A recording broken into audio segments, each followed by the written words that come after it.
নমস্কার বন্ধুরা, জয় শ্রী রাধে। এক দীর্ঘ প্রতীক্ষার প্রায় 11 মাস পর স্বস্তির নিঃশ্বাস নেওয়ার সময় আসতে চলেছে গ্রহের সেনাপতি মঙ্গল দ্বারা।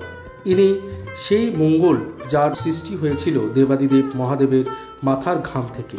এই মঙ্গলদেবকেই আমরা ভূমিপুত্র বলে জেনে থাকি এবং যিনি গ্রহদের সেনানায়ক। আগামী 13ই সেপ্টেম্বর এমন এক সময় আসতে চলেছে যেখানে কোনো বড় কার্য হতে পারে, কারণ এতদিন মঙ্গল কোনো অনুকূল পরিস্থিতি প্রাপ্ত হয়নি, তবে এখন অনুকূল পরিস্থিতিতে যোগ হতে চলেছে।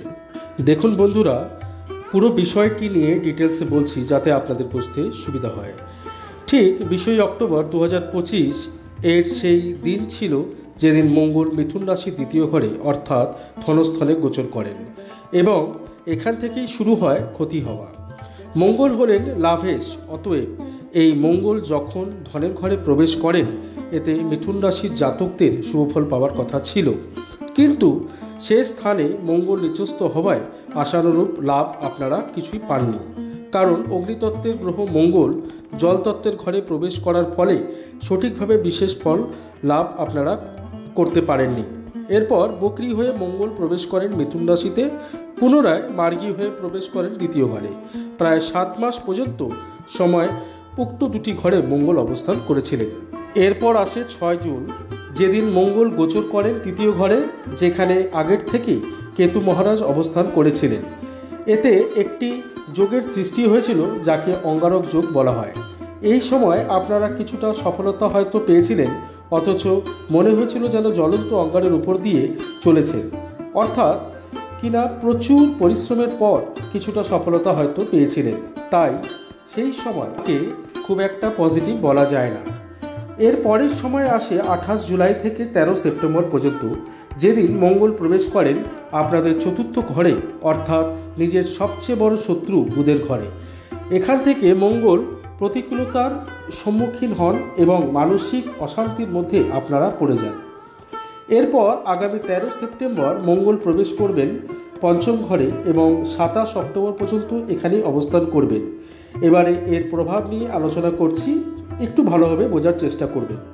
পঞ্চম ঘরে মঙ্গল প্রবেশ করায় সন্তান সম্বন্ধীয় যদি কোনো সমস্যা থাকে তবে সেই সমস্যার থেকে মুক্তি পেতে চলেছেন। এই সময় আপনার বিভিন্ন প্ল্যানিং করতে পারেন এবং সেনানায়ক মঙ্গল আপনাদের এতে সফলতা প্রদান করবেন। এবার মঙ্গলের 3টি পূর্ণাঙ্গ দৃষ্টির মধ্যে প্রথম দৃষ্টি পড়েছে অষ্টম ঘরে, এতে উচ্চস্থ পাবেন এবং এর জন্য আপনারা বিভিন্ন বাধার থেকে মুক্তি পাবেন। এছাড়াও মঙ্গলের যে এনার্জি তা আপনারা অনুভব করবেন। যারা জ্যোতিষতান্ত্রিক বা রিসার্চার তারা এখানে বিশেষ সফলতা অর্জন করবেন। মঙ্গলের এরপরে দৃষ্টি যাবে আয়ের ঘরে, যা হলো মঙ্গলের নিজের ঘর, এবং নিজের ঘরে কখনো কোনো গ্রহ খারাপ ফল প্রদান করেন না।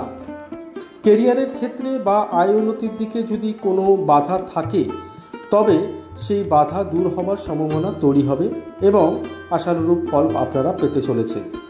এছাড়া মঙ্গলের অষ্টম দৃষ্টি যাচ্ছে দ্বাদশে, যাতে বিদেশ সম্বন্ধীয় অথবা ইম্পোর্ট এক্সপোর্ট সম্বন্ধীয় কর্মেও সফলতা পেতে চলেছেন এবং প্রচুর লাভান্বিত হতে চলেছেন। এরপর 27 অক্টোবরের পর মঙ্গল গোচর করবে ষষ্ঠ ঘরে। এতে জবের ক্ষেত্রে আপনারা বাধার থেকে মুক্তি লাভ করবেন এবং শত্রু যদি কর্মক্ষেত্রে থেকে থাকে তবে শত্রু পরাজিত হবে।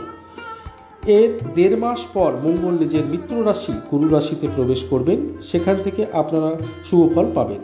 এরপর অষ্টমে প্রবেশ করে উচ্চস্থ অবস্থা প্রাপ্ত হবেন, অর্থাৎ আগামী 6-7 মাস আপনারা মঙ্গলের সুপ্রভাব পেতে চলেছেন।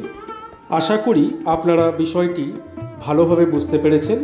যদি আমার বোঝানো আপনাদের সার্থক মনে হয় তাহলে অবশ্যই একটি লাইক করবেন এবং নতুন বন্ধু হয়ে থাকলে চ্যানেলটিকে সাবস্ক্রাইব করতে ভুলবেন না। সকলেই সুস্থ থাকুন এবং ভালো থাকুন। ধন্যবাদ।